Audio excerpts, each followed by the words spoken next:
I used to believe love was like those home renovation shows, messy and chaotic at first, but destined for a beautiful reveal in the final act. That was before I found out my husband had been renovating our marriage into his own personal profit scheme. My name is Zariah, and 3 months ago I thought I was living my dream life. Harrison and I were celebrating the completion of our dream home renovation, a stunning colonial revival that we'd poured our hearts, souls, and my entire inheritance into transforming. "To us," Harrison had said that night, clinking his wineglass against mine as we sat on our new hardwood floors, surrounded by empty paint cans and the lingering scent of fresh varnish. To the next chapter. I remember how the sunset painted golden streaks across his face, how his smile seemed to hold all the promises we'd made since our wedding day 4 years ago. "I can't believe we actually did it," I said, leaning into his shoulder. "Aunt Luna would have loved to see this." "She'd be proud of how you handled her inheritance," he replied, squeezing my hand. "Speaking of which, did you transfer the final payment to the contractors?" I nodded. "All 7 figures, just like we discussed. The last wire went through yesterday." "Perfect timing." He kissed my forehead, but now, when I replay that moment, I catch the calculated precision in his gesture. The bank needed everything squared away before finalizing the loan restructure. "Still wish you'd let me put my name on the deed," I said, trying to keep my tone light. "It feels weird having poured my entire inheritance into a house that's technically just yours. It's just paperwork, baby. You know I had to keep it this way for the commercial loans." He stood up, stretching. "Besides, what's mine is yours, right?" Wrong. The next morning, I was humming in our brand new kitchen, making coffee in the fancy machine Harrison had insisted we needed, when he walked in wearing his business meeting suit, the one he only wore for closing major deals. "We need to talk," he said, placing a manila envelope on our quartz countertop. I remember how the coffee machine's steam hissed, filling the silence between us. "About what?" "I'm filing for divorce." The mug slipped from my hand, shattering against the Italian tile we'd spent weeks selecting together. "What?" "Harrison, if this is a joke—" "It's not." His voice was ice-cold, clinical. "My lawyer has prepared everything. You'll need to vacate the premises within 30 days. "Vacate the—" "Harrison, I put my entire inheritance into this house, over $1 million. He smiled then, and it wasn't the smile I'd fallen in love with. It was the smile of a predator who'd finally cornered its prey. "The house is in my name. The renovation contracts are in my name. You freely gave me the money. We have the wire transfers to prove it. Legally, you're walking away with what you came in with." "Which is?" "Your car and whatever personal items you can prove you purchased yourself." He straightened his tie. "I'm late for a meeting. Don't try to contact me. Direct all communication through Charlie, my lawyer." He left me standing there, coffee spreading across our perfect floors like a dark stain, my entire world crumbling around me. That evening, numb and shell-shocked, I sat in my best friend Jayla's apartment, staring at my phone as she paced furiously. "He played you," she fumed. "He played you from the start. All that renovation talk, getting you to invest everything." "I know," I whispered.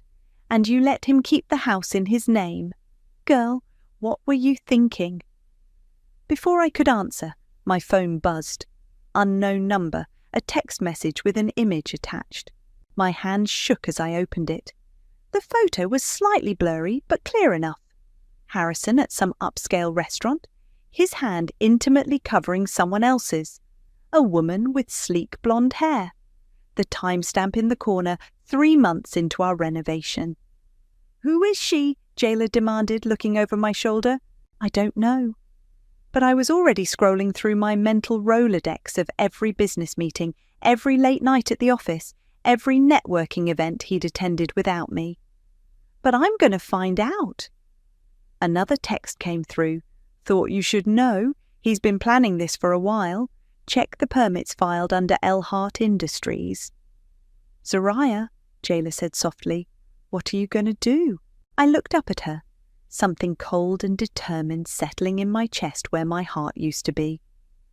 "I'm going to take back everything he stole from me, and then I'm going to burn his perfect little world to the ground." Moving from a custom-designed dream home to a one-bedroom apartment felt like being shoved back into a smaller, darker version of my life. The walls seemed to close in as I unpacked the few boxes Harrison's lawyer had generously allowed me to take. "Stop moping and look at this," Jayla said, barging in without knocking. She'd been doing that a lot lately, probably afraid I'd spend too much time alone with my thoughts. She slapped a stack of papers on my tiny kitchen counter. "What am I looking at?" "Bank statements. I pulled some strings at the firm." She pointed to a series of highlighted numbers. "These transfers don't make sense. The amounts are too neat, too regular. It's like someone was siphoning money," I finished, remembering Aunt Luna's voice in my head. I walked to my bedroom and pulled out her old leather journal from my emergency go bag. "Your aunt's diary?" Jayla raised an eyebrow. "Listen to this entry from 2 years ago. Watched Harrison review the contractor bids today. The way he handles money reminds me of Robert. Always too smooth, too practiced. I pray I'm wrong about him, for Zariah's sake." I closed the journal. Robert was her ex-husband who tried to steal her business in the 90s? Smart woman, your aunt. A knock at the door interrupted us. My sister Simone stood there, looking perfectly put together as always. "Please, Zariah, honey." She hugged me tight, her expensive perfume almost suffocating. "I came as soon as I heard. What a nightmare." "Thanks for coming," I said, stepping back. Something felt off about her enthusiasm. "You know what you need to do?" Simone perched on my second-hand couch like it might bite her. "Just move on, start fresh. Maybe this is Karma's way of saying that money was never really meant for you anyway." I froze. "What's that supposed to mean?" "Well," she twisted her rings nervously, "you know Aunt Luna was different near the end, making strange decisions, changing her will so suddenly." "Simone," I cut her off, "if you're here to argue about the inheritance again—" No, I'm here to help." She stood up quickly. "I just think you should focus on healing instead of whatever this is." She gestured at the papers spread across my counter. Jayla, who'd been unusually quiet, suddenly spoke up. "Actually, we're meeting someone who might be able to help with whatever this is in about—" She checked her phone. "20 minutes. You're welcome to join us, Simone." My sister's smile tightened. "Rain check. I have a lunch date." She hugged me again, whispering, "Don't do anything rash, okay?" After she left, Jayla turned to me. "Something's not right with her. She's just being Simone," I sighed, always thinking she deserved Aunt Luna's money more than me. "No, it's something else. But never mind that now. We need to go meet Ishmael." Ishmael turned out to be a forensic accountant who worked out of a small office above a Vietnamese restaurant. His desk was a fortress of monitors and financial documents. "These are the renovation payment records?" he asked, scanning through files on his main screen. "Everything I could access," I confirmed. "Harrison kept most of the paperwork for tax purposes."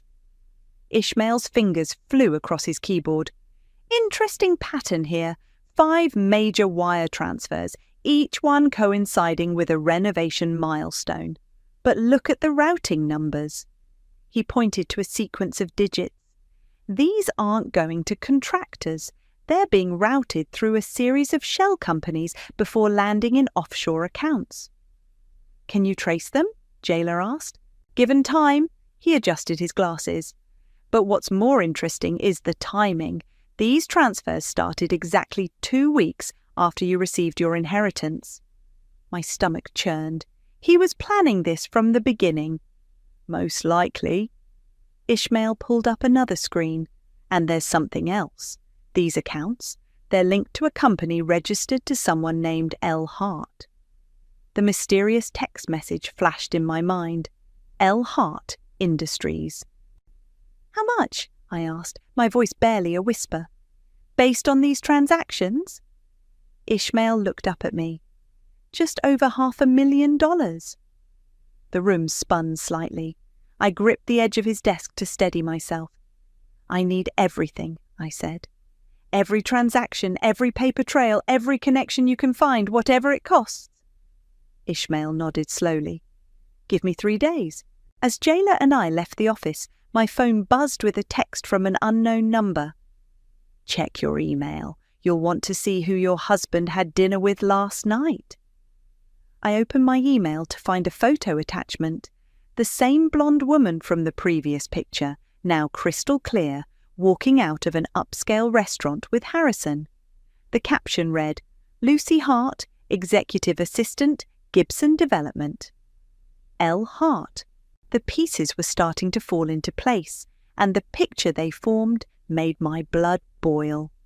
I didn't plan to confront Harrison at his office, but when I saw him through the glass walls of Gibson Development, lounging at his desk like nothing had changed, something snapped inside me.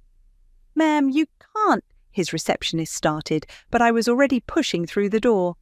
$500,000, Harrison. My voice was steady, surprising even me. That's what you and Lucy were worth. He looked up slowly, a smirk playing at the corners of his mouth. I was wondering when you'd figure it out. Figure what out? That you've been stealing my money? That you've been sleeping with your assistant? Executive assistant, he corrected, standing up. And Lucy understands the value of strategic partnerships. Unlike you, who just handed over your inheritance like a child giving away candy. The door opened behind me. Lucy Hart herself walked in, freezing when she saw me. She was younger than I expected, probably fresh out of college when Harrison hired her. Oh, she said, clutching her tablet. Should I come back? No, stay. Harrison's smile turned cruel. Zariah was just leaving. Like hell I am. I turned to Lucy.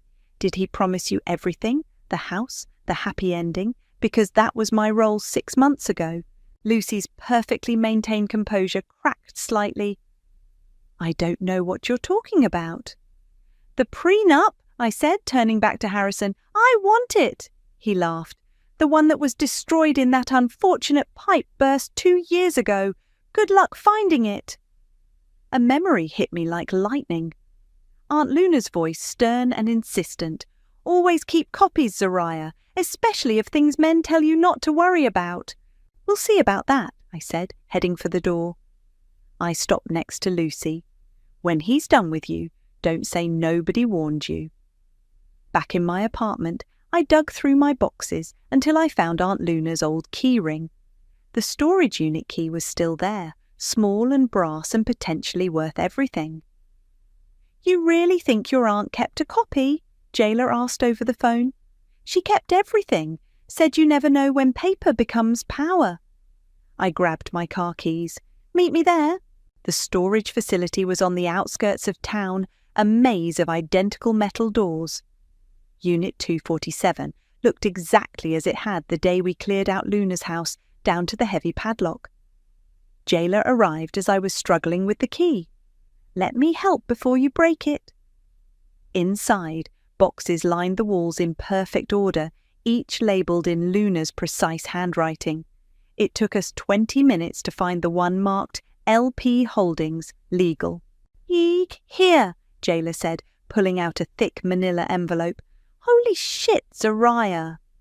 Inside was our prenuptial agreement, perfectly preserved, with a post-it note in Luna's handwriting. If he ever tries to play you, Zariah, flip the board. This changes everything, Jayla whispered, scanning the document. The house, the investments, the renovation costs. It's all covered. He can't touch any of it without proving he didn't commit fraud. Underneath the prenup was a letter dated just weeks before Luna died. My dearest Zariah, I've watched Harrison these past months, The way he eyes your inheritance reminds me too much of men who see women as banks to rob. I pray I'm wrong, but if I'm right and you're reading this, remember, revenge is a dish best served with paperwork. All my love, Luna. We need to get this to a lawyer, Jailer said. Like yesterday. My phone buzzed, a text from Simone.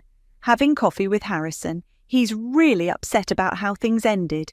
Maybe you two should talk. Don't respond, Jailer warned, reading over my shoulder. Something's not right with her sudden interest in playing peacemaker.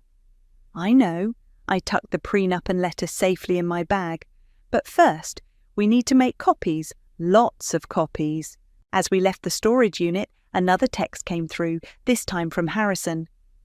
Whatever you think you found, it won't help. You're not smart enough for this game, baby. Never were. I showed Jailer the message. She snorted. Men really never learn, do they? No, I said, thinking of Luna's words, flipped the board. But they're about to.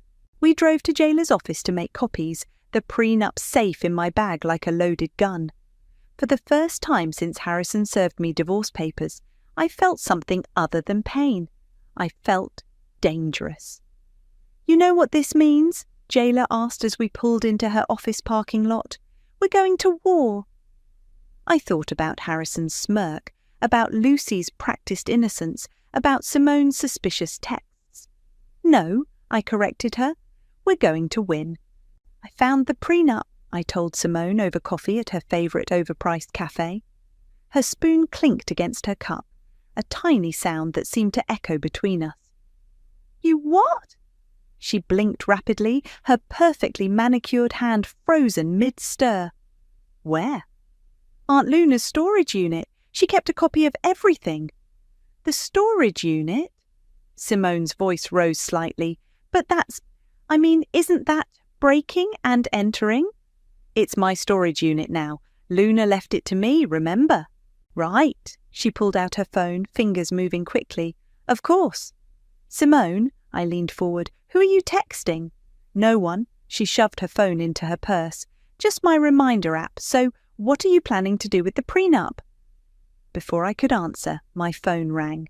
Harrison's lawyer, Charlie. Miss Pearson, his voice dripped with false concern. I understand you've been breaking into private property to obtain allegedly legal documents. I caught Simone's eye across the table. She looked away. The storage unit belongs to me, Charlie. Check the inheritance documents.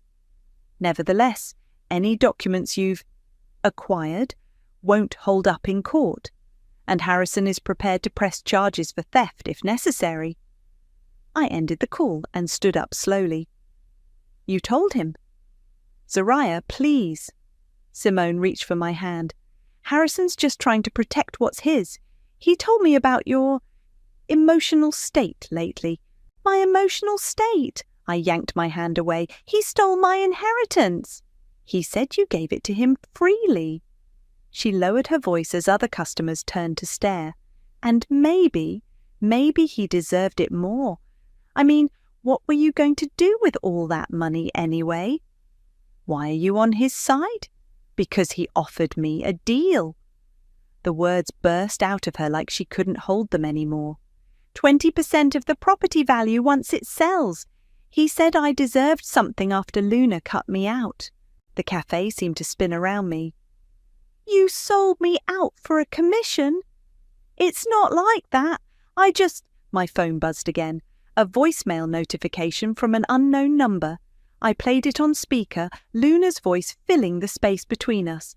Zariah, if you're hearing this, I've passed on, and if Simone ever sides with him, know that she betrayed me too. The money she claims I stole from her? Ask her about the art gallery scheme. Ask her why I really changed my will. Simone's face went white. The cafe door burst open and Jailer stormed in, fury radiating off her like heat. You backstabbing little snake! Jailer, don't, I started. No, she needs to hear this. Jailer slammed her hands on our table. Harrison's been playing you, Simone. That 20%, it's coming from a property he's already underwater on. I just got the financial records from Ishmael. Simone's composure cracked. What? The house is mortgaged to hell. He's been using it as collateral for failed investments. Your cut would be worth pennies, if anything. He wouldn't. Simone's voice trembled. He promised, like he promised to love and cherish your sister? Jailer pulled out a chair. Start talking. What was Luna's voicemail about? Tears smeared Simone's expensive mascara. I convinced some investors to put money into a fake art gallery, used Luna's name to make it seem legitimate. When she found out, she cut you out, I finished, and now you're helping Harrison do the same thing to me. I'm sorry, she whispered.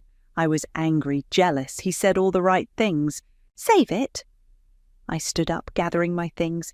You know what the difference is between you and me, Simone.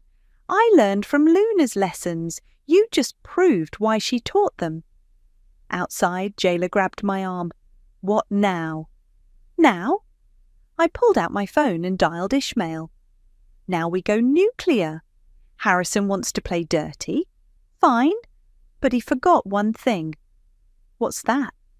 I'm Luna Pearson's niece, and she taught me how to destroy men like him without ever raising my voice. As we walked away, I could see Simone through the cafe window, alone with her cold coffee and colder realizations.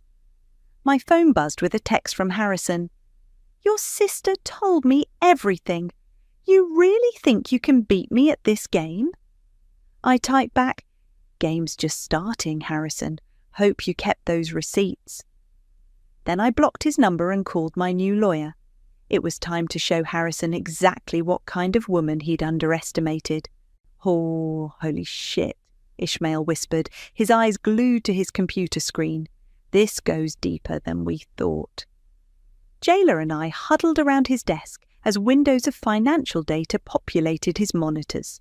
The small office felt even more cramped with the tension building in the air. Talk to me, I said, gripping the back of his chair. Your husband's been busy. Ishmael pulled up a series of transactions. See these transfers? They're not just going to offshore accounts. He's been building a whole shadow operation through Lucy's shell company. How much are we talking about? Jailer asked. Including your renovation money? He clicked through several screens. Just over $2 million. There's a property in Belize, investment accounts in the Cayman Islands, and... He paused, frowning. Well, this is interesting. Well?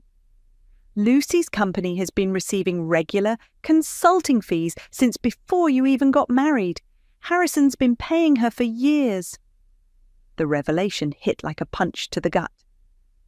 So their relationship predates everything, Jailer finished. That son of a bitch. Ishmael turned to face us. We need to move carefully. These kinds of financial schemes usually have fail-safes. One wrong move and he could liquidate everything. So what do?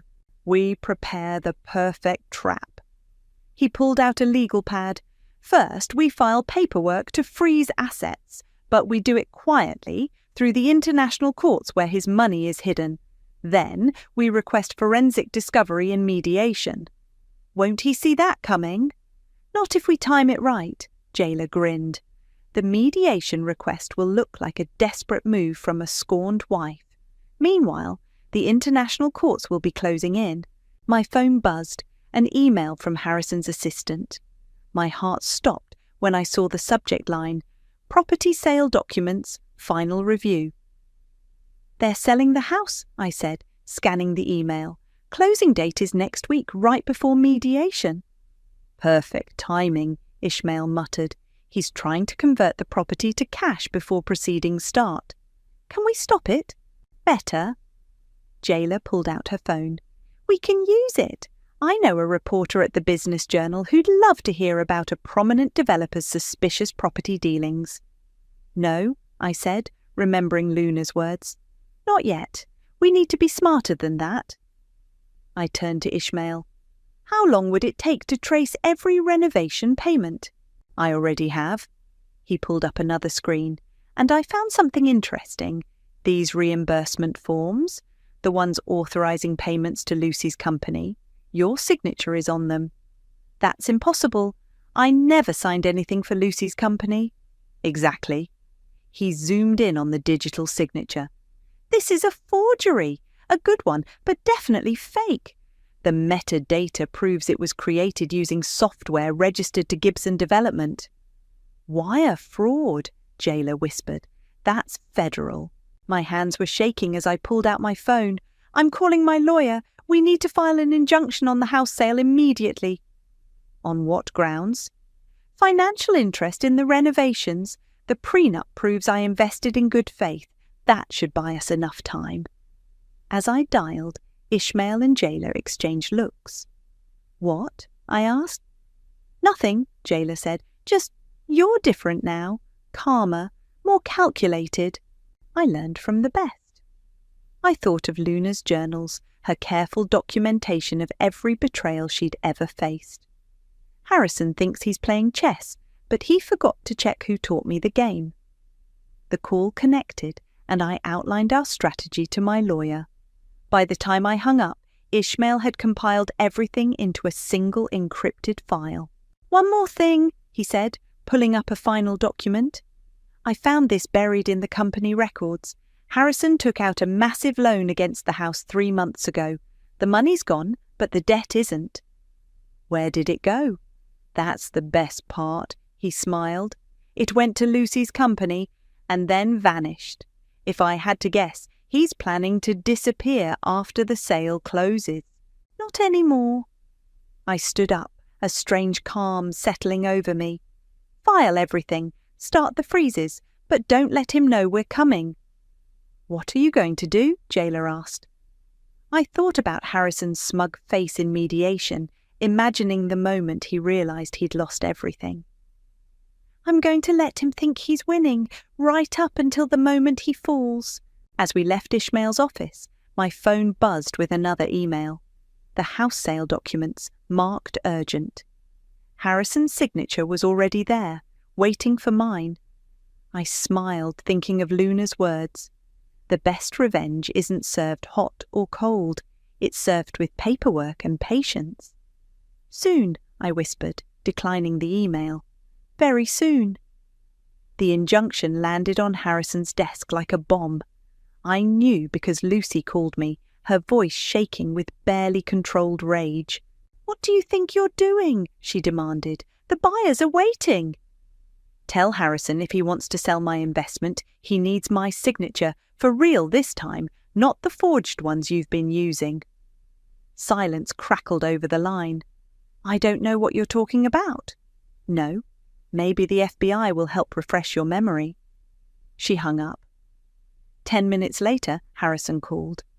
"You're making a mistake," he said, his voice dangerously quiet. "I was willing to be generous in mediation." "Generous?" I laughed. "Like you were generous with my inheritance?" "I built that house into something spectacular. All you did was write checks." "Funny you should mention checks." I glanced at Ishmael across my kitchen table, where he was tracking international account movements in real time. "How's the bullies property doing?" The sharp intake of breath on his end was worth every sleepless night I'd spent planning this. "Who told you about?" "Does it matter? What matters is that in about—" I checked my watch. 30 minutes. Courts in 3 countries will receive evidence of your offshore accounts. Unless... Unless what? His composure was cracking. "Meet me at the house. 1 hour, come alone." I hung up before he could respond. Jailer, who'd been recording the call, stopped the recording. "You really think he'll come?" she asked. "He'll come. His ego won't let him ignore the challenge." The house looked different as I pulled into the driveway, smaller somehow. Harrison's car was already there, and he stood on the porch like he owned it, which technically he still did. For now. "Where's Lucy?" I asked, climbing the steps. "Where's your lawyer?" "Fair enough." I unlocked the door with my old key. "Shall we?" Inside, the house smelled of fresh paint and broken promises. Harrison followed me to the kitchen. Our kitchen, where he'd served me divorce papers just months ago. "What do you want, Zariah?" To understand. I leaned against the counter. Was any of it real? Us? This house? Or was I just a convenient bank account? Something flickered across his face. Regret, maybe, or just annoyance at being questioned. Does it matter now? It matters to the SEC. They're very interested in how you've been moving money through Lucy's company. He stepped closer, using his height to intimidate. You're bluffing. Am I? I pulled out my phone, showing him Ishmael's latest report. Your accounts in Belize are already frozen, Cayman Islands too. Lucy's company is being audited as we speak. You bitch, he whispered, but I heard the fear beneath the anger. Here's what's going to happen, I continued calmly. You're going to transfer the house back to me. Fair compensation for my stolen inheritance. In exchange, I won't send this evidence to the FBI. You expect me to believe you'd just let it go? No, I smiled, channeling Luna's steel. I expect you to realize it's your only option. My phone buzzed, a text from Jailer. FBI just got an anonymous tip about wire fraud. Oops. Oh, I said, showing him the message. Looks like someone beat me to it. Guess my offer expires now. The colour drained from his face. You can't prove anything. Those forged signatures say otherwise, not to mention the offshore accounts, the shell companies, the mysterious loans. I headed for the door. Better call your lawyer, Harrison. The good one, not Charlie. Wait, his voice cracked. What do you want? Really? I turned back, seeing him clearly for the first time. Not the powerful man I'd married, but a cornered fraud desperately trying to save himself. I want you to remember something, I said quietly. Every time you look in the mirror, every time you see another woman with money in her eyes, remember this moment. Remember how it feels to lose everything because you underestimated the wrong woman. I left him standing in our perfect kitchen, surrounded by the ruins of his schemes. Outside, Jailer waited in her car. How'd it go? Give it an hour, I said, sliding into the passenger seat. His lawyer will call with surrender terms. And if he doesn't? My phone buzzed again, an email from Ishmael. More accounts found, more evidence gathered. The net was closing. Then we do this the hard way. I thought of Luna's words in her final letter. Sometimes the best revenge is letting karma do its work while you watch from the front row. Either way, I said, mediation should be interesting. Jailer started the car, grinning. Front row seats to karma, wouldn't miss it for the world. The mediation room felt like a theatre before a performance. Harrison sat across the table with Charlie, both wearing identical smug expressions. Lucy hovered by the door like an anxious understudy, her designer outfit failing to hide her nervousness. Let's begin, the mediator said, shuffling her papers. Mr. Gibson's team has prepared an initial offer. Charlie slid a document across the table. Ms. Pearson can keep her vehicle and personal effects. In exchange, she drops all claims to the property and signs an NDA. My lawyer, Patricia, didn't even touch the paper. Is this a joke? We believe it's more than fair, Harrison said, straightening his tie. Considering the circumstances. My hands trembled slightly under the table, not from fear, from anticipation. I caught Jailer's eye where she sat in the corner, taking notes. She gave me the tiniest nod. Actually, Patricia said, opening her briefcase, we have a counteroffer. Counteroffer? Charlie laughed. There's nothing to counter. The house is in my client's name. Patricia pulled out a thick folder. Let's talk about names, shall we? Specifically, the names on these offshore accounts. The colour drained from Harrison's face. We have documented evidence of systematic fraud, Patricia continued, laying out papers like playing cards. Wire transfers to shell companies, forged signatures, hidden assets. Charlie grabbed the documents, flipping through them frantically. These are confidential business records. How did you get them legally? Patricia smiled. Amazing what a forensic accountant can find in public records. Speaking of public, She slid a newspaper across the table. "This morning's business journal seems interested in your client's creative accounting." Harrison snatched the paper. There, in black and white, "Local developer under investigation for financial fraud." "You promised," he started. "I promised nothing," I cut in. "You taught me that promises are just words, remember?" Lucy stepped forward. "This is ridiculous. You can't prove—" "Ms. Hart," Patricia interrupted, "or should I say sole proprietor of L. Hart Industries, I'd advise you to stop talking and call your own lawyer. The FBI is particularly interested in your role in this." The mediator cleared her throat. "Perhaps we should take a brief recess." "No need," I said, pulling out one final document. "The prenup Harrison claimed was destroyed. Aunt Luna kept a copy. Everything I invested in the house, it's protected. Everything he stole, it's documented." Charlie whispered urgently to Harrison, whose face had turned an interesting shade of grey. "Here's my offer," I continued. "Transfer the house to me. It's true owner by investment rights. Repay every dollar you stole. In exchange, I don't testify against you when the FBI comes calling." "You wouldn't," Harrison whispered. "Try me." The mediator reviewed the prenup carefully. "This appears legally binding, combined with the evidence of financial misconduct." "We need to consult," Charlie began. "No," Harrison cut him off. "His empire was crumbling and he knew it." "What do I need to sign?" Patricia produced the transfer documents. As Harrison scrawled his signature, Lucy burst into tears and ran from the room. "One more thing," I said, standing up. "That NDA you wanted me to sign, here's my counteroffer." I dropped a USB drive on the table. "Every email, every transfer, every forged document, it all goes public unless you disappear. Not just from my life, but from this city. Start fresh somewhere else, Harrison. Far away from me." He stared at the USB drive like it was a snake. "You've changed." "No." I gathered my things. "I just stopped letting you make me small." Outside the mediation room, Jayla hugged me tight. "That was beautiful, like watching a masterclass in karma."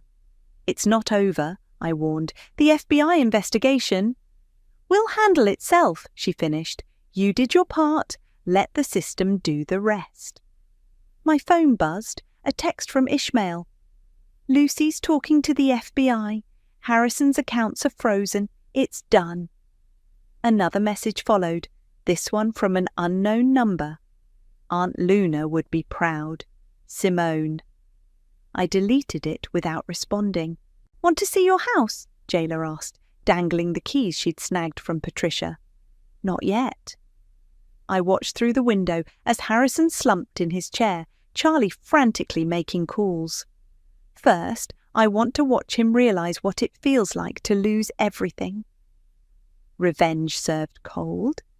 No. I thought of Luna's journals, her careful documentation of every betrayal and victory. Revenge served exactly right. The mediator emerged, looking slightly shell-shocked. "Miss Pearson, the papers are ready for final signatures." I took one last look at Harrison through the window. He'd taught me that love was a weakness to exploit. But Luna had taught me something better. Justice was a dish best served with receipts. "Coming," I said, straightening my spine. "Let's finish this." The empty house echoed with my footsteps as I walked through each room, running my fingers along the walls Harrison and I had picked colours for together. The afternoon sun cast long shadows through windows that had witnessed both love and betrayal. My phone buzzed. Another news alert about Harrison. The headlines kept coming. Developer faces federal charges. Executive assistant turns state's evidence. $1 million fraud scheme exposed. "You're not keeping all this furniture, right?" Jayla called from the living room. "It screams compensating divorcee." "Selling it," I replied. "Every piece he bought with stolen money is going to charity." "Speaking of money," she waved an envelope. "Ishmael's final report. They found 3 more accounts in Luxembourg. The FBI's having a field day." Good. I opened the master bedroom door, remembering the morning Harrison served me divorce papers. The room felt different now, cleaner somehow. A knock at the front door made us both jump. Through the security camera feed on my phone, I saw Simone standing on the porch, clutching what looked like old photo albums. "Don't answer it," Jayla warned. But I was already heading downstairs. Some conversations needed to happen face to face. "Before you slam the door," Simone said quickly, "I found these in Mom's attic. They're Luna's old photos. Her notes are still inside." I took the albums but didn't invite her in. "Why are you here, Simone?" "Because I was wrong." Her voice cracked. "About everything.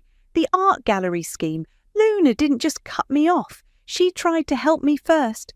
I found the letters where she offered to pay for business school to teach me legitimate investing." She wiped her eyes.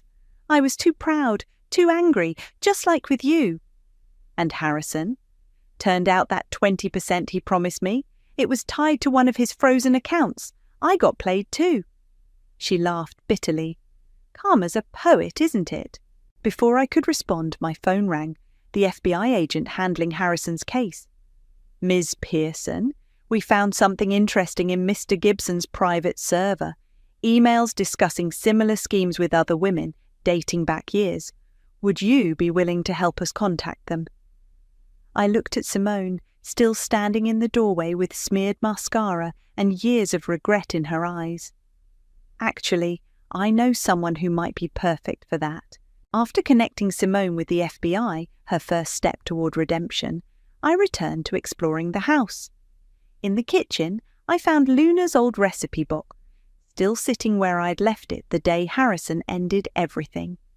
Inside, tucked between recipes for pound cake and pot roast, was one final letter I'd never noticed.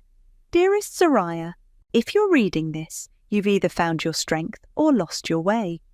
Either way, remember, houses are just walls and windows. Home is what you build inside yourself. And revenge? It's not about destroying someone else. It's about refusing to let them destroy you. All my love, Luna." "Hey," Jayla called from upstairs. "Come see this." I found her in the home office, pointing at Harrison's pretentious motivational poster about success. "Look behind it," she said. There, hidden by the frame, was a small safe. Inside, documents proving Harrison had planned similar schemes with 3 other women before me. Each time, he'd gotten smarter. Each time, until me. "Should we add these to the FBI's collection?" Jayla asked. "No." I closed the safe. "They have enough. This is just confirmation that I broke the pattern." My phone buzzed one last time, a text from Lucy. "I'm sorry for everything. You were right about him." I didn't respond. Some lessons people needed to learn on their own. "So," Jayla said, looking around, "what now? Sell the house? Burn it down?" "Neither." I walked to the windows and opened them wide, letting fresh air sweep through the room. "I'm going to make it mine. Really mine this time." "Fresh paint? New furniture?" "New everything." I smiled, thinking of Luna's letter. "Except the bones of the place. Those are solid." We spent the rest of the day opening windows, letting light into every dark corner Harrison had tried to claim. Each room felt lighter, as if the house itself was shedding his influence. That evening, sitting on the floor of what would become my new home office, I opened Luna's photo albums. Between pictures of family holidays and summer vacations, she'd written little notes, life lessons, warnings, celebrations. On the last page, under a photo of me at my law school graduation, she'd written, "Some women get broken by betrayal. The best ones get built by it." I touched the words gently, finally understanding. This house, this revenge, this whole journey. It wasn't about Harrison at all. It was about becoming someone who could never be betrayed again. Not because I stopped trusting, but because I finally trusted myself. She's not built for pressure. Those words, whispered in what my mother-in-law thought was a private moment, changed everything. I pretended not to hear them as I carried the dessert plates back to the kitchen, but they burrowed deep into my mind like a splinter you can't quite reach. I'm Beatrice, and until 6 months ago, I thought I was living the dream. Great career trajectory at Morgan & Pierce Consulting, loving husband, and what appeared to be a supportive extended family. That last part? Yeah, that's where things get complicated. Darling, you work too hard, Martina said earlier that evening, reaching across the dinner table to pat my hand. Her diamond tennis bracelet caught the light, matching her perfectly coiffed silver hair. I worry about you, especially with this big promotion coming up. Travis, my husband, beamed at his mother. Mom's right, Bea. You've been putting in crazy hours. I'm fine, I said, forcing a smile. The team lead position is worth it. Martina tilted her head, concern etched on her face. Of course it is, dear, but perhaps you should consider something less demanding. A woman needs balance, especially if you're thinking about starting a family soon. I felt my fork freeze halfway to my mouth. Travis and I hadn't discussed children with anyone yet. I shot him a look, but he was absorbed in his roast beef. Actually, I said, straightening my spine, Beau just put me in charge of Project Horizon. It's a multi-million-dollar pitch. Oh my. Martina pressed her hand to her chest. That's quite a responsibility. Are you sure you're ready for that level of exposure? Before I could respond, she stood up, smoothing her cream silk blouse. Let me help you clear these plates, dear. You look exhausted. That's when I overheard her comment to Madeline, Travis's sister, in the kitchen. The same Madeline who'd been shooting me subtle looks all evening, like she knew something I didn't. Bea? Travis called from the dining room. Mom says she'd love to help you organize your home office. She's amazing with that stuff. Remember how she transformed Madeline's whole filing system last year? I gripped the edge of the counter. That's thoughtful of her. I'd be happy to. Martina floated back in, all grace and warmth. I have so much free time since retiring from the foundation board, and you clearly need the support, sweetheart. I've got a system that works for me, I said carefully. Mom's just trying to help, Travis said, his voice taking on that slight edge it got whenever I didn't immediately embrace his mother's suggestions. Martina touched my shoulder, her grip just a fraction too tight. Family supports family, dear. We want you to succeed. Later that night, I was in our ensuite bathroom when I heard Travis on the phone. She's just stressed, Mom. No, I know you mean well. Of course I'll talk to her about it. I stepped out, arms crossed. Talk to me about what? He jumped, quickly ending the call. Mom's worried about you. She thinks maybe you're taking on too much with this new project. The project I just mentioned at dinner? She's already called you about it? Don't be like that. Travis sighed. She cares about you. Remember how she helped plan our entire wedding? She just wants to be involved. I remembered. Every suggestion that somehow became final decisions, every helpful change to my choices. But Travis looked at me with those earnest brown eyes, so much like his mother's, and I swallowed my response.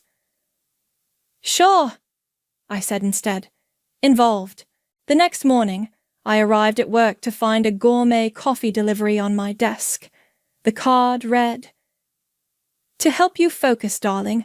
Don't worry about thanking me. That's what mothers are for. Martina. I stared at the coffee, remembering all the little helps over the past 3 years. The reorganized closets, the rescheduled dinner parties, the subtle comments about my career choices. My phone buzzed. A text from my best friend Skylar. "Lunch today? Need to tell you about that security upgrade," I typed back quickly. "Yes, and I need your advice on something else." Looking at Martina's coffee, I made a decision. Maybe I wasn't built for pressure, but I was definitely built for survival. And something told me I was going to need those skills sooner rather than later. I took the coffee and poured it down the break room sink. "Some help you're better off refusing. Someone's definitely messing with your calendar," Skylar said, pushing her salad around with a fork. "These aren't random glitches." I showed her my phone, scrolling through missed meetings and disappeared appointments. 3 client calls didn't show up this week. I look disorganized, unprofessional. "And your mother-in-law just happens to be dropping by your house more often? To help." I made air quotes. "Yesterday she reorganized my home office while I was at work. Said Travis gave her the spare key." Skylar put down her fork. "She did what?" "When I got home, she was still there, just sitting at my desk, using my laptop. Said she was tidying up my digital workspace because my desktop was cluttered." "Tell me you have passwords on everything." I nodded, but felt my stomach twist. "Yes, but..." "But what?" I found my cloud storage account open in a browser tab. When I mentioned it, she just smiled and said, "It's so easy to leave tabs open by mistake, dear." Skylar's cybersecurity instincts kicked in. "We're installing monitoring software on your laptop. Today." That afternoon, I walked into a surprise team meeting. Bo, my boss, looked annoyed. "Beatrice, we've been waiting 15 minutes. The client presentation?" "What?" "That was scheduled for next week. The email clearly stated today. Everyone got it except you, apparently." I pulled up my inbox. There it was, an update I never saw. My hands started shaking. "I'm sorry, I can present now." "We've rescheduled." Bo cut me off. "Get it together, Beatrice. This isn't like you." Back at my desk, my phone lit up with a text from Martina. "Heard you had a rough day, darling. Coming by with dinner so you don't have to worry about cooking." I texted back, "No need. I'm working late. Already on my way. Travis gave me your schedule. You poor thing, so disorganized lately." I called Travis immediately. "Hey, B. Stop giving your mother my schedule. She's trying to help. You've been dropping the ball lately, and she's worried." "I haven't been dropping anything. Things keep disappearing, changing." "Maybe you need the help, B. Mom's really good at organizing." I hung up. My hands were shaking harder now. When I got home, Martina was in my kitchen, laptop open on the counter. "There you are. I brought lasagna." "Oh, and I noticed your work calendar seemed confusing, so I took the liberty of color-coding everything. Much better now, don't you think?" I stared at her. "You accessed my work calendar?" "It was open on your laptop, dear. Such a mess. But don't worry, I fixed it." "Get out!" She blinked innocently. "Excuse me?" "Get out of my house. Beatrice." Her voice turned sharp. "I'm only trying to help. You're clearly struggling." "The only thing I'm struggling with is you. Get out before I call security." Her face shifted just for a second before the sweet smile returned. "You're tired, dear. We'll talk when you're feeling more yourself." She gathered her things slowly, deliberately. At the door, she turned back. "Travis will be so upset to hear about this outburst. He was just telling me how concerned he is about your stress levels." After she left, I called Skylar. "She's in my computer. She's messing with my calendar, my files. I'm coming over. Don't touch anything until I get there. An hour later, Skylar was installing software on my laptop while I paced. This will record all activity, she explained. Every keystroke, every file access, every USB insertion. It'll run invisible in the background. Will she be able to find it? Not unless she's a better hacker than me. Which, Skylar smirked. She's not. My phone buzzed again. Travis. Mom's crying. Said you screamed at her. What's going on with you lately? I showed Skylar the text. She took my phone and typed a response. Not feeling well. Talk tomorrow. Document everything, she said, handing it back. Every interaction, every coincidence. Build your case. For what? For when you need to prove you're not crazy. She finished the installation and closed my laptop. People like your mother-in-law count on you doubting yourself. They count on no one believing you. So, we're going to give them something they can't deny. I looked at my laptop, thinking of all the accidents and mistakes of the past few weeks. How long should we wait? Skylar's eyes were hard. Until she gets cocky, until she makes a mistake big enough that no one can ignore it. And then? And then we show everyone exactly who Martina really is. Project Horizon is yours, Bo announced, sliding the folder across his desk. Don't make me regret this decision. My heart raced. Lead position on our biggest pitch of the year. This was everything I'd worked for. Thank you. I won't let you down. The board presentation is in 3 weeks. Keep this under wraps until then.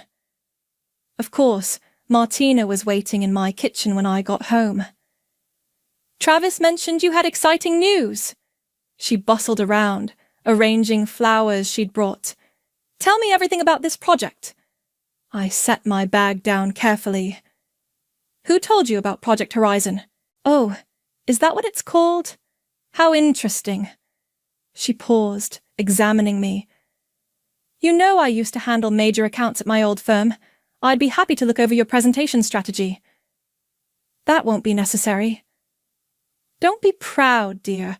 Everyone needs guidance. She opened my laptop. Now, where are the files? I slammed the laptop shut, nearly catching her fingers. Stop touching my things. Beatrice. She stepped back, hand to her chest. What's gotten into you? I'm only trying to help. I don't need your help. I don't want your help. Please leave. Well, she sniffed. I can see you're not in a reasonable mood. We'll discuss this when Travis gets home. Right on cue, Travis walked in. Discuss what? Mom, why are you crying? Your wife seems to think I'm interfering. Martina dabbed at her eyes. I only wanted to support her career, like any mother would. B. Travis frowned. Why are you being so cold to Mom? Cold? She was trying to access confidential work files. I'm sure she wasn't. Stop defending her. She's always here, always helping, always. That's enough. Travis's voice hardened. Mom feels pushed out, replaced. She told me how you've been shutting her out, and now I'm seeing it myself. I stared at him, then at Martina's perfectly distressed expression. You actually believe this act? It's not an act, he said. You're the one acting strange. Maybe you should take a break. Let Mom help more. I'm going to Skylar's. I grabbed my bag. Don't wait up. At Skylar's apartment, I paced while she checked the monitoring software logs. She's tried accessing your laptop 6 times this week, Skylar said. Look, USB insertions, failed password attempts. She's after Project Horizon. Then let's give her something to find.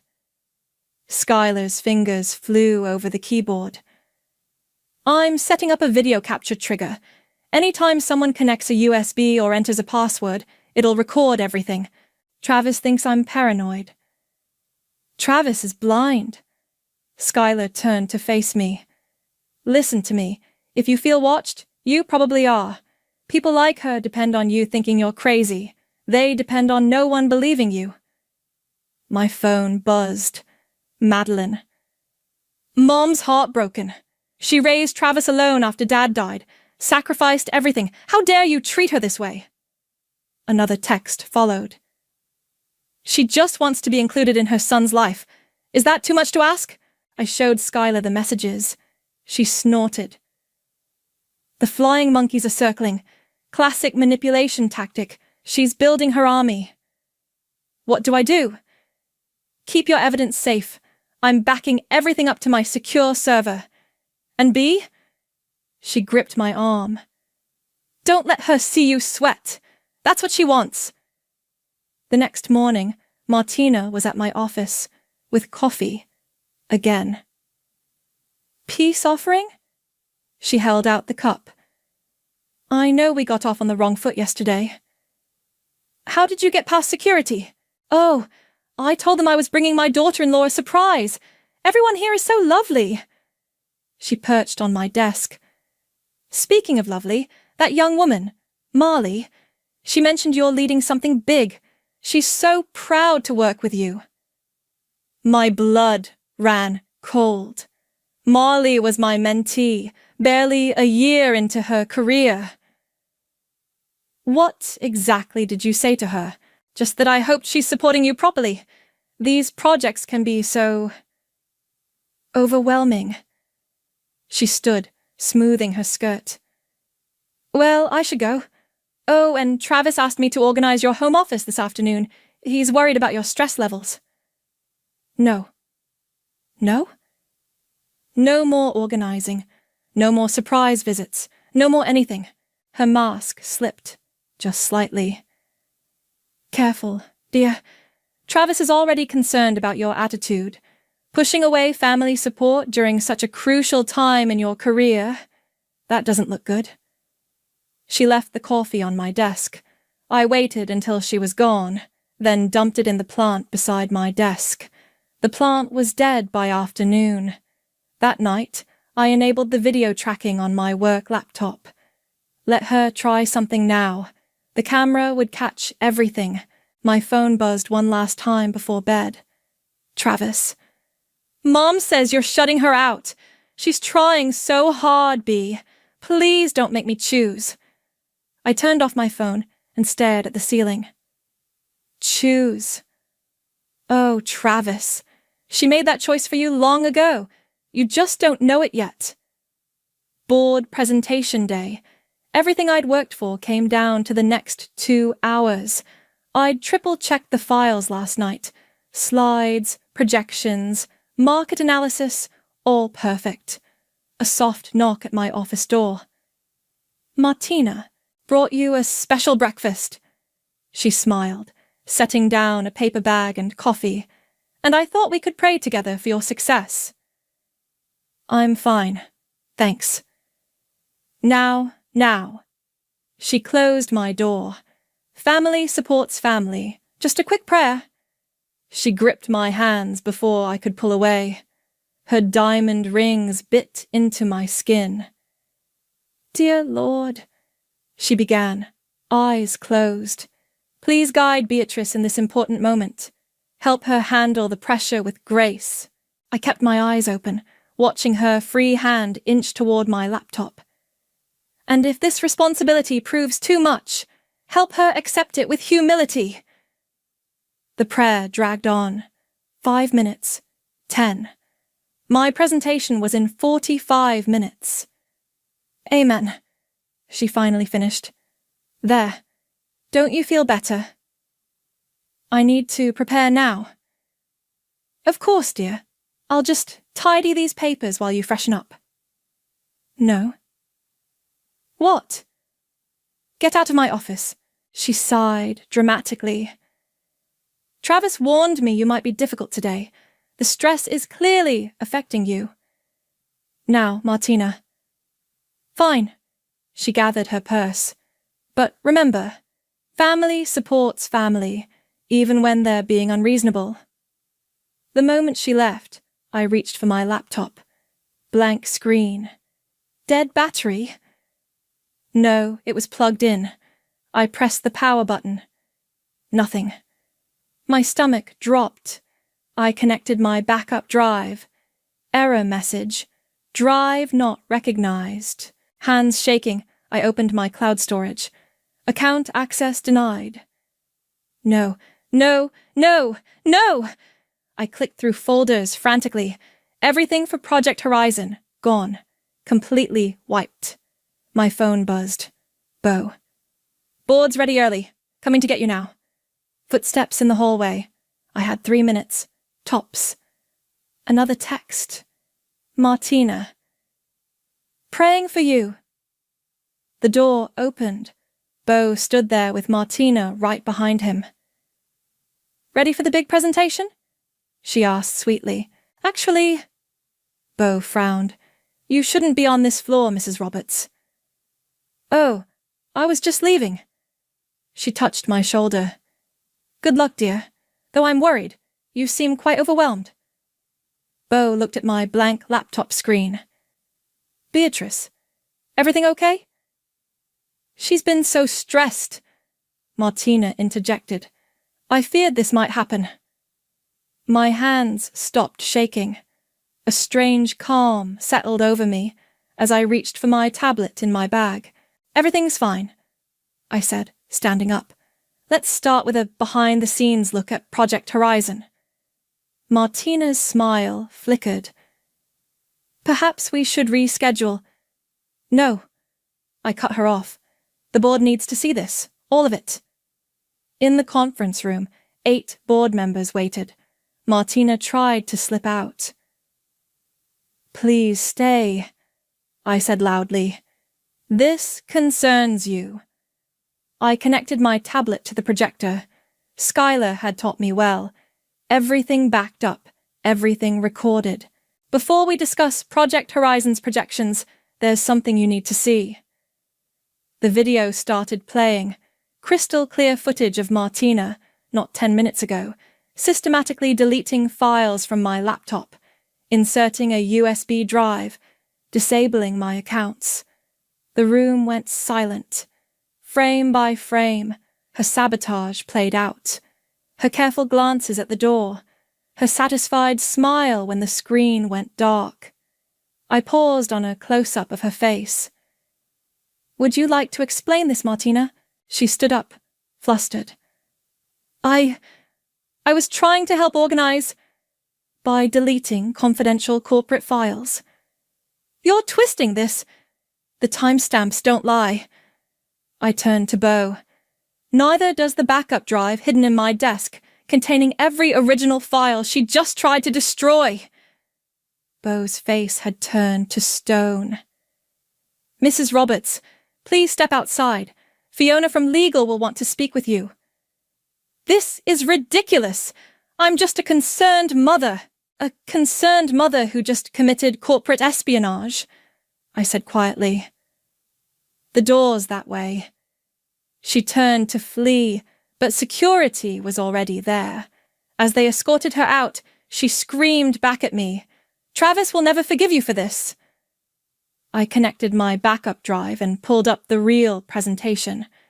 Now, I said to the stunned board, about Project Horizon's market penetration strategy. An hour later, I finished to impressed nods and solid questions. As the board filed out, Bo touched my arm. That was something else? How long has she been targeting you? Months. I have more footage. He shook his head. Legal will need everything, but Beatrice, the way you handled this VP track is looking good. My phone buzzed again. Travis. What have you done? Mom's hysterical. How could you set her up like this? I turned off my phone. The truth was already playing out, frame by frame, timestamp By timestamp. Let him watch it burn. Fiona from legal sat across from Martina in the conference room, playing the footage again. I watched through the glass wall as Martina's perfectly maintained facade cracked. That's not... You're misunderstanding my intentions, Martina stammered. Am I? Fiona paused the video. Because it looks like premeditated corporate sabotage, accessing confidential files, destroying company property. I was helping my daughter-in-law. She's been so disorganized lately. By deleting a multi-million-dollar presentation minutes before a board meeting. Martina's face hardened. You don't understand. She's trying to destroy my family, taking my son away. This isn't about your son, Fiona cut in. This is about criminal behavior on corporate property. Security arrived with Martina's purse. Mom, we need to check for any company storage devices. They found 3 USB drives. One contained every file she'd deleted, plus emails, calendar entries, private documents she'd copied over weeks. Just keeping copies, Martina said weakly. For safekeeping. For leverage, I said from the doorway. She spun around. You ungrateful little... Mrs. Roberts, Fiona interrupted. I suggest you stop talking and call your lawyer. The elevator dinged. Travis burst out, Madeline right behind him. What's going on? Mom called crying. He stopped short, seeing the security guards. B, what did you do? Show him, I told Fiona. She played the footage again. Travis watched his mother methodically destroy my work, his face draining of color. Mom? His voice cracked. What? Why would you... Travis, darling, she's manipulating you. The video doesn't lie, I said quietly. Neither do the logs showing every time she accessed my computer, or the emails she intercepted, or the calendar entries she deleted. You recorded her? Travis turned to me, eyes wild. Why didn't you tell me? Would you have believed me? He flinched. This is ridiculous, Madeline snapped. Mom was trying to help. Beatrice is clearly unstable. Ms. Roberts, Fiona cut in. Your mother committed several federal crimes today. Helping doesn't factor into it. Security stepped forward. Mom, we need you to leave the premises. You can't do this. Martina stood, shaking. I'm his mother. Oh, I was protecting him from her. By committing corporate espionage? Beau appeared in the doorway. The board has seen enough. You're banned from these offices. Permanently. Travis! She reached for him. Tell them how she's turned you against me. But Travis was staring at the USB drives on the table. Those are mine, from my desk at home. You've been going through my things? To protect you, she's poisoned you against your family. Security. Beau nodded. Please escort Mrs. Roberts out. They had to practically drag her. Her screams echoed down the hallway. She'll ruin you. She'll take everything. Travis! Madeline chased after her, shooting me a venomous look. In the sudden silence, Travis slumped against the wall. I didn't want to believe it, he whispered. All those times you said she was interfering. I tried to tell you. Why didn't you try harder? I laughed bitterly. Every time I questioned her, you defended her. Every time I pulled away, I was being cold. What exactly should I have tried? You should have trusted me. Like you trusted me? He had no answer for that. Fiona cleared her throat. Beatrice will need your statement, and all documentation of previous incidents. I have everything, I said. Every recording, every log, every accidental deletion. You've been planning this, Travis realized. No, I've been protecting myself.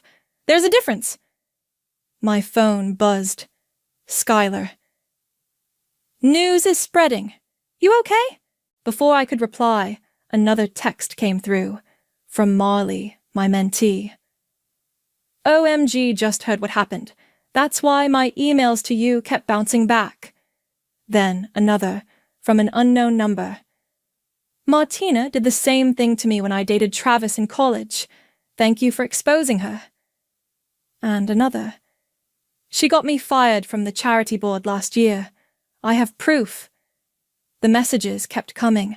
Women with stories, people with evidence, a pattern emerging from the shadows. I need to go. Travis pushed away from the wall. Where? I don't know.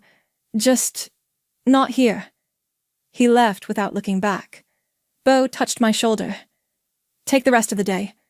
But, Beatrice, that presentation, even with everything else, impressive work. I nodded, gathering my things.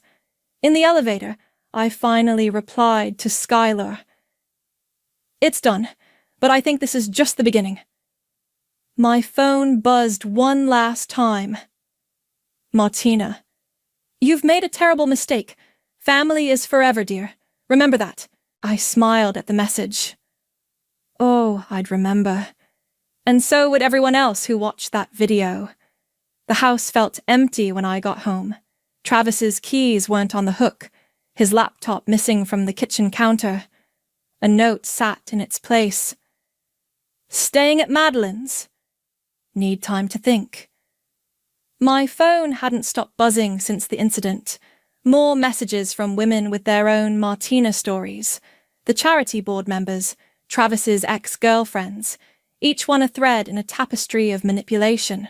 Skylar arrived with wine and takeout. You need to see this. She pulled up a local community Facebook group. Martina's latest post glowed on the screen.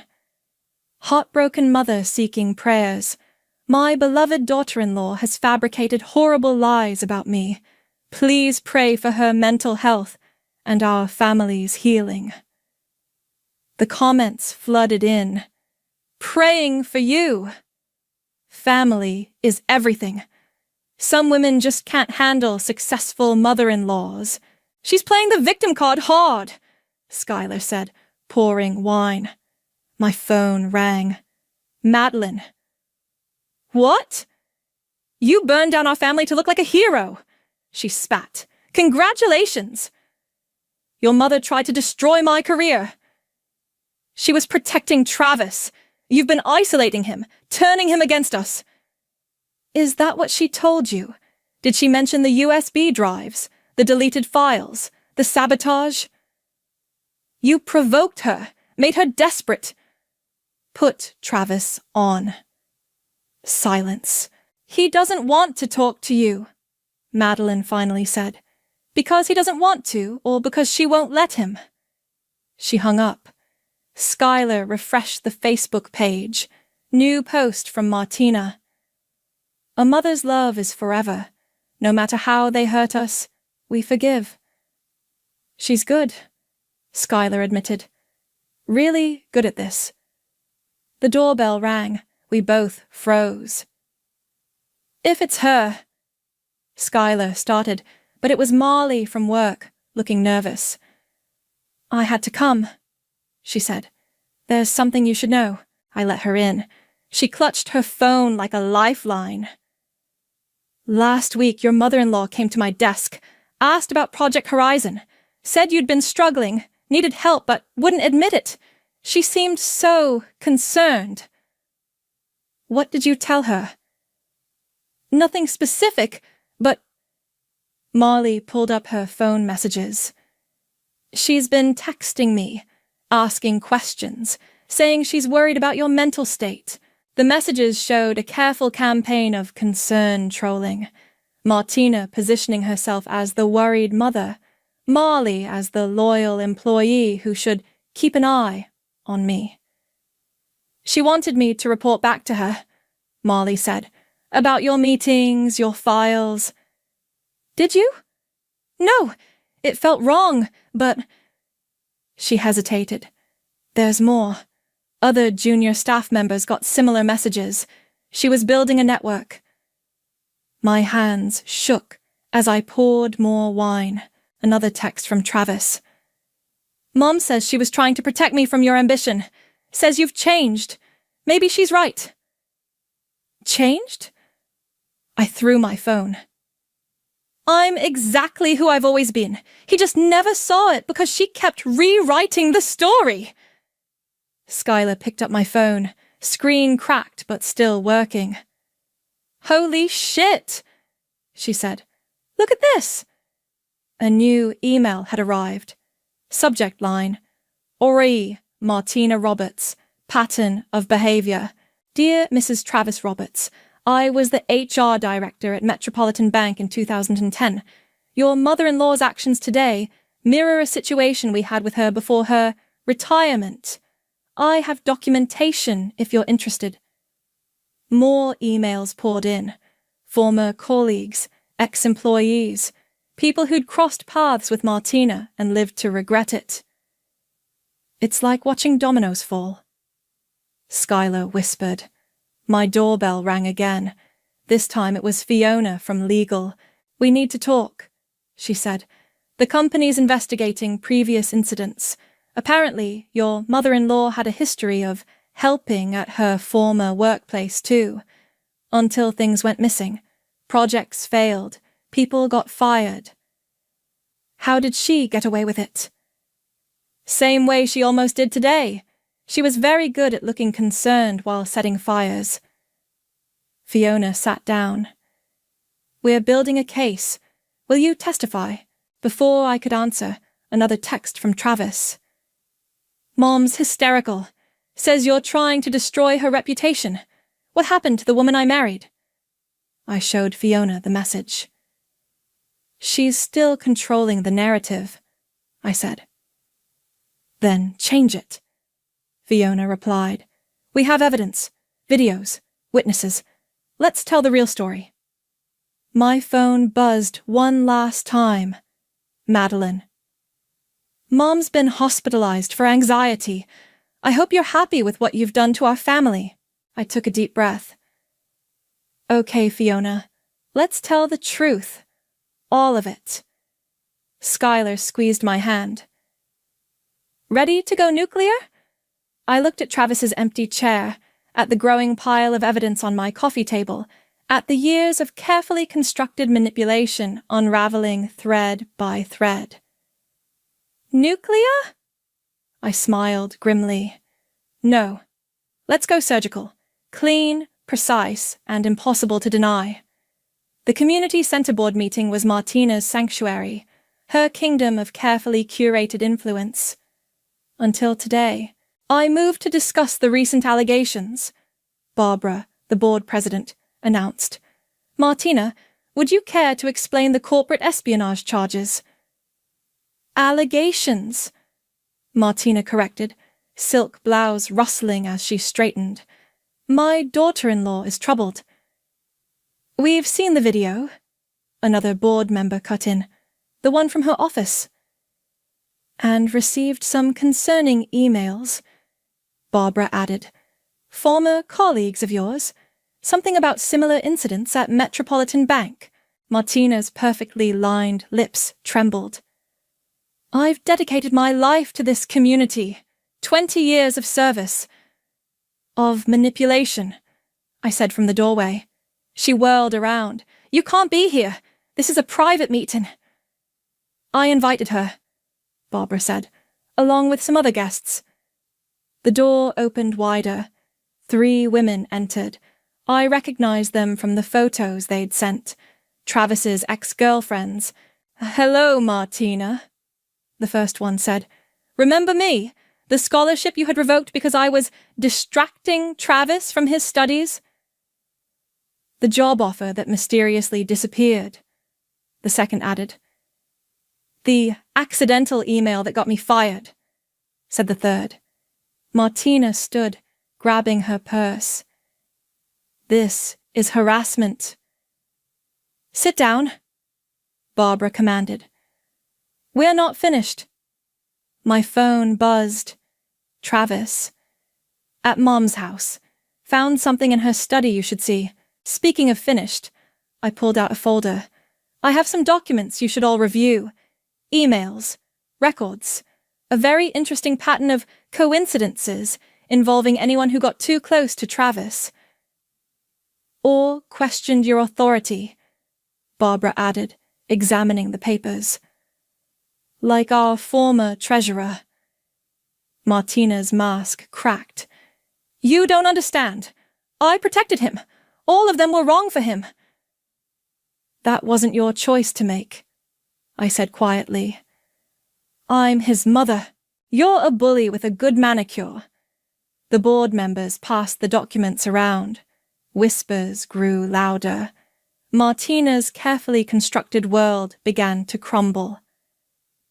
In light of these revelations, Barbara stood, I moved to remove Martina from all board positions, effective immediately. You can't, Martina started. All in favor? Every hand raised. My phone buzzed again. Travis. Found her locked drawer. Get over here. Now. I left Martina to her public execution and drove to her house. Travis met me at the door, holding a stack of papers. I had to know, he said hoarsely. Had to see for myself. Inside her study, the locked drawer lay open. Decades of careful documentation spread across her desk. Notes, plans, strategies for removing obstacles from Travis's life. She tracked everything, Travis whispered. Every person she thought was wrong for me.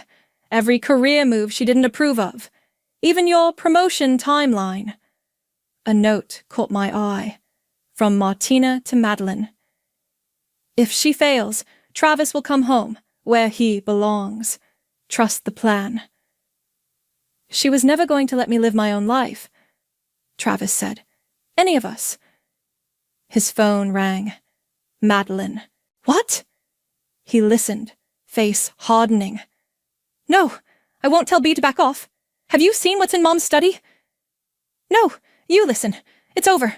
The lies, the manipulation, all of it. He hung up, hands shaking. I'm sorry, he said. I should have believed you. You weren't supposed to. That was the point. What do we do with all this? I took a photo of Martina's note about my failure, sent it to Fiona, then another. And another. We tell the truth, I said. All of it.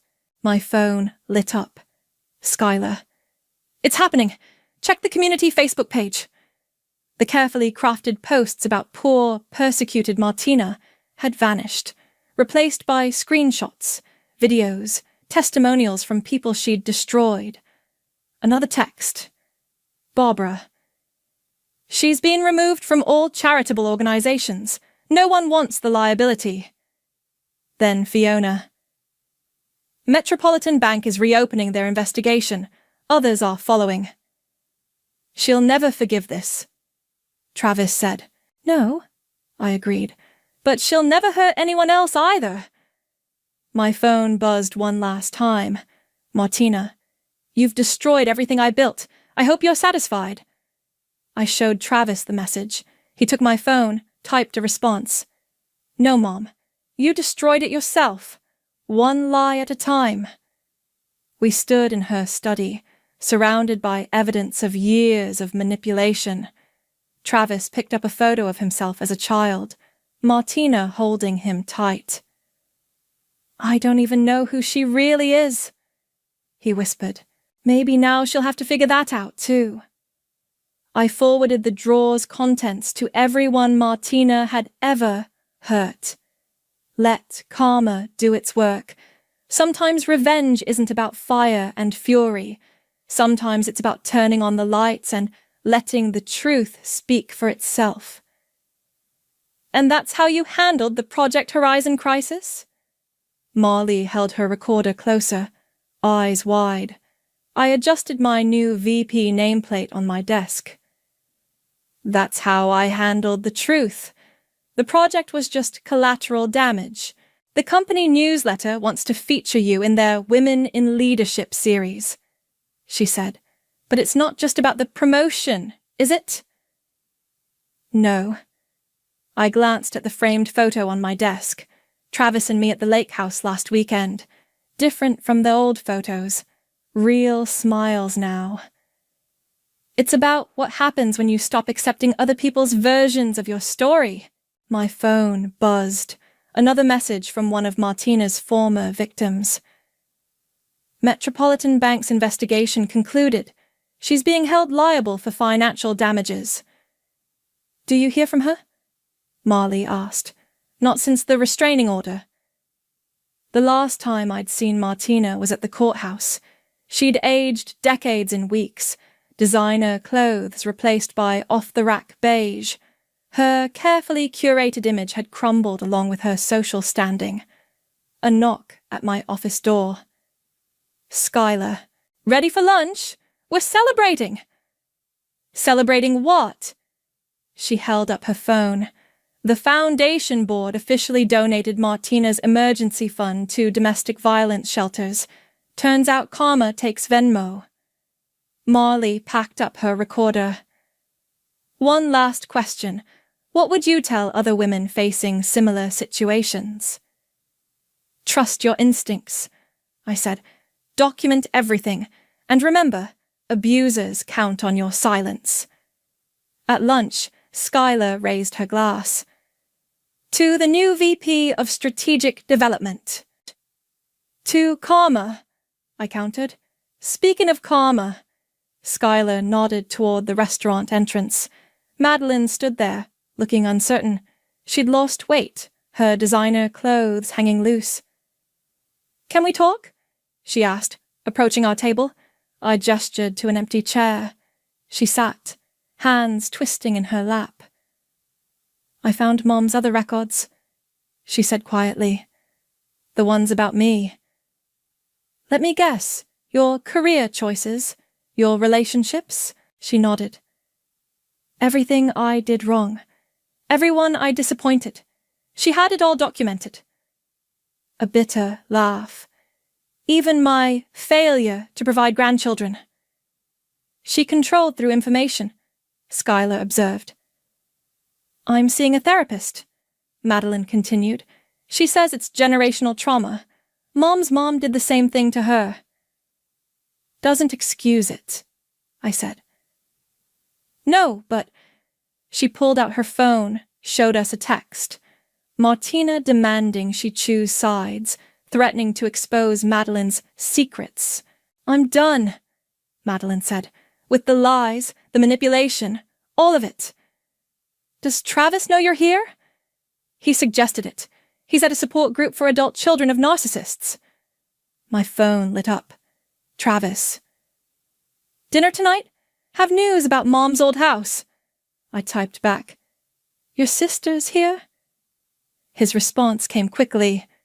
Bring her. Time to break the silence.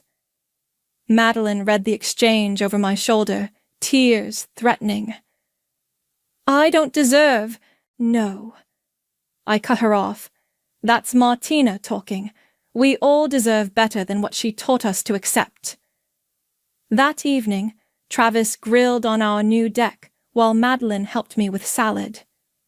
Sold Mom's house, he announced. Below market value, but worth it to be done. What about her things? Madeline asked. Donated, except her records. Those went to the investigators. The doorbell rang. Skylar arrived with wine, followed by Marley clutching a proof of the newsletter article. Look what they're calling it! She grinned. Breaking the glass ceiling and glass houses. We gathered around the table, this makeshift family built from broken pieces. No perfect facades, no hidden agendas, just truth, served with grilled chicken and honesty. I got another message today, I said, from Metropolitan Bank's investigation. They found evidence going back 20 years, other families, other victims. But she looked so perfect, Madeline whispered. Perfect is usually paint over rot, Skylar said. My phone buzzed one last time, Barbara from the community board. Thought you should know. Martina tried to join a church group 2 towns over. They Googled her name. I showed Travis the message. He nodded slowly. That's the thing about truth, he said.